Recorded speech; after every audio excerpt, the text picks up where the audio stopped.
नमस्कार ठेकेदार बंधुओं, किसी भी चीज की गहराई में आप जाते हैं तो दो बातें निकल कर आती हैं।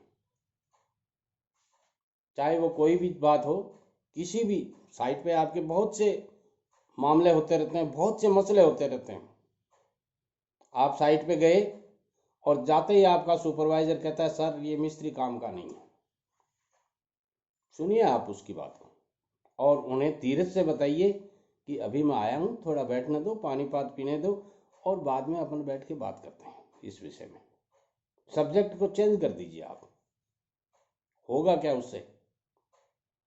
वो डीमोटिवेट हो जाएगा। आपका जो सुपरवाइजर इतना उतावला हो रहा था आपके मिस्त्री की बातें बताने में, क्योंकि मिस्त्री के भरोसे काम चलता है आपका।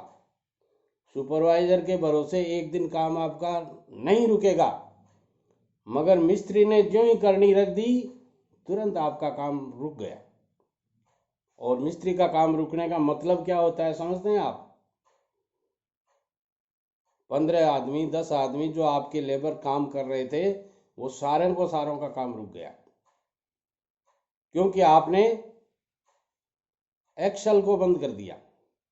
गाड़ी का टायर किस बात पे घूमता है? एक्सल के ऊपर। और एक्सल जब घूमता है तो टायर को बहुत घूमना पड़ता है जल्दी जल्दी, क्योंकि एक्सल की मोटाई कम होती है और टायर का रेडियस ज़्यादा होता है। तो एक मिस्त्री को निकालने का मतलब है, और वो सुपरवाइजर क्या चाहता है? अभी निकालना। यदि मिस्त्री गलती पे है आप निकाल सकते हैं, मगर थोड़ा पेशेंस रखिए। केवल एक तरफी बात सुनी है आपने और उसका रिजल्ट क्या मिला मैंने मेरे जीवन में भुगता है। मिस्त्री की शिकायत इसलिए हो रही है कि मिस्त्री ड्रिंकर नहीं है और आपका सुपरवाइजर ड्रिंकर है। वो रात को 11 बजे शराब पी रहा था और मिस्त्री ने उसको देख लिया।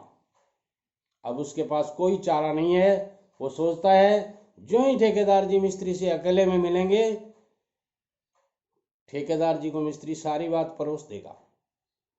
उस बात को छुपाने के लिए हो सकता है मैं ये नहीं कहता ऐसा होता है, मैंने जो देखा है, मेरी साइट पे देखा है, वो बता रहा हूँ आपको।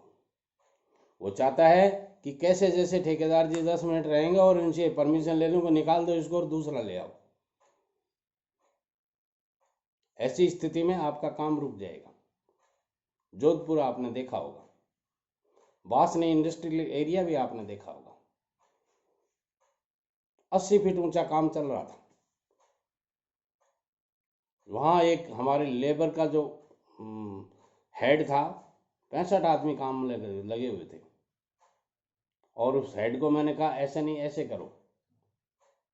वो 65 फीट ऊपर चढ़ा हुआ था और मैंने नीचे से आवाज़ दी ऐसे नहीं ऐसे करो। उसने कहा ऐसे ही होगा काम। अरे मैंने कहा ऐसे कैसे होगा? बोले ऐसे ही होगा, मैंने कह दिया ना। तो मैंने कहा नीचे आ जा। बोले आपको पता है नहीं मेरे नीचे आने का क्या मतलब होता है? मैं भी उस समय जवान था, खून खोल रहा था। मैंने कहा तू नीचे आ, जो होगा देख लेंगे।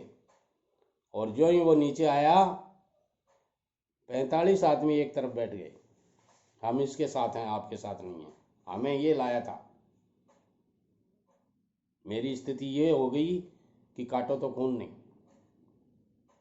45 मेंबर्स लेबर जो काम कर रहे थे वो सब एक झुंड में आके बैठ गए। हम काम तभी करेंगे जब आप माफ़ी मांगेंगे।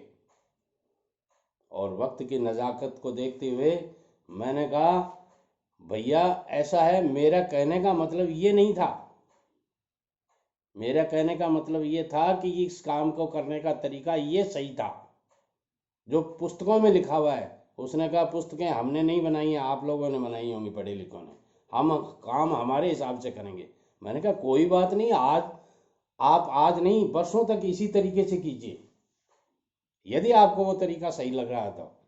और वो तुरंत सब ने कहा, सारे जो 44 आदमी थे उन्होंने कहा हाँ ठेकेदार जी सही करें।